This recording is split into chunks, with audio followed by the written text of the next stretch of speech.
श्री राम जी का अंतिम प्रस्थान संपूर्ण पावन कथा। त्रेता युग का समय था। अयोध्या में राजा श्री राम न्याय, धर्म और प्रेम से राज्य कर रहे थे।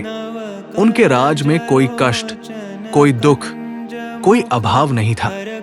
परंतु संसार में अवतार लेकर आने वाला हर रूप समय पूरा होने पर वापस भी लौटता है।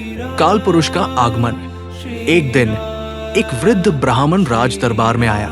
वास्तव में वो कोई साधारण ब्राह्मण नहीं था, वो था काल पुरुष, प्रभु द्वारा भेजा गया संदेशवाहक। वृद्ध ने श्री राम से कहा, हे रघुनंदन, आपकी लीला का समय पूरा होने को है। अब आपको अपने दिव्य धाम लौटना है। श्री राम ने मुस्कुराते हुए संकेत समझ लिया। अब समय आ चुका था। लक्ष्मण जी का अंत, राम का गहन दुख। उसी समय कुछ घटनाएं ऐसी हुई कि लक्ष्मण जी को अपना देह त्यागना पड़ा। श्री राम के लिए ये अत्यंत दुख का क्षण था। लक्ष्मण न केवल भाई थे, बल्कि शेषनाग का अवतार, राम के प्राणों से भी बढ़कर। लक्ष्मण के जाने के बाद श्री राम ने कहा, लक्ष्मण, बिना राज्य और संसार अधूरा है। अब मेरा भी पृथ्वी पर रहना संभव नहीं। वापसी का निर्णय। श्री राम ने मंत्रियों, गुरुओं और भाइयों को बुलाकर कहा, मेरी पृथ्वी की लीला पूर्ण हो चुकी है। अब मैं सरयू तट के लिए प्रस्थान करूंगा। ये सुनते ही पूरा अयोध्या नगरी रो उठी। किसी के मुख से कुछ न निकला। सबके हृदय में केवल एक ही पीड़ा, प्रभु अब हमें छोड़ देंगे। अयोध्या का साथ चलना। जब श्री राम बाहर निकले, वे राजसी वस्त्रों में नहीं थे।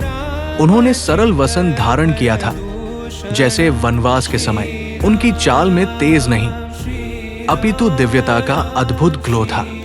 पूरी अयोध्या उनके पीछे पीछे चल पड़ी। स्त्रियां, बच्चे, संत, सेवक, जानवर, सभी, हर किसी के होंठों पर एक ही ध्वनि, जय श्री राम, जय रघुवीर। सरयू तट पर दिव्य घटना।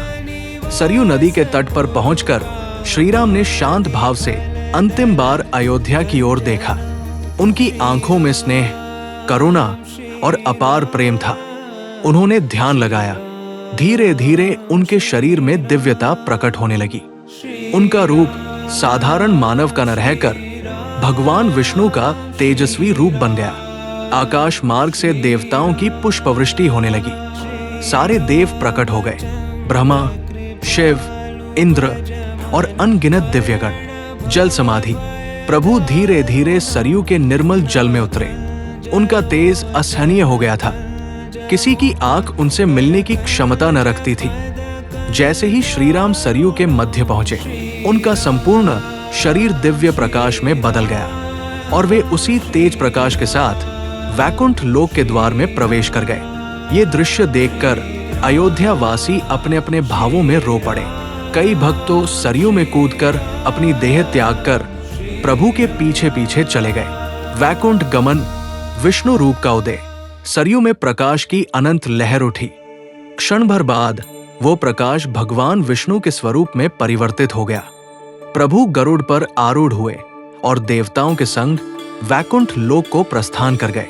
धरती पर रामावतार की लीला समाप्त हुई, परंतु उनका नाम, उनका प्रेम, उनकी भक्ति। आपका एक लाइक और सब्सक्राइब हमें और सुंदर भक्ति भजन और कहानियां लाने की प्रेरणा देता है।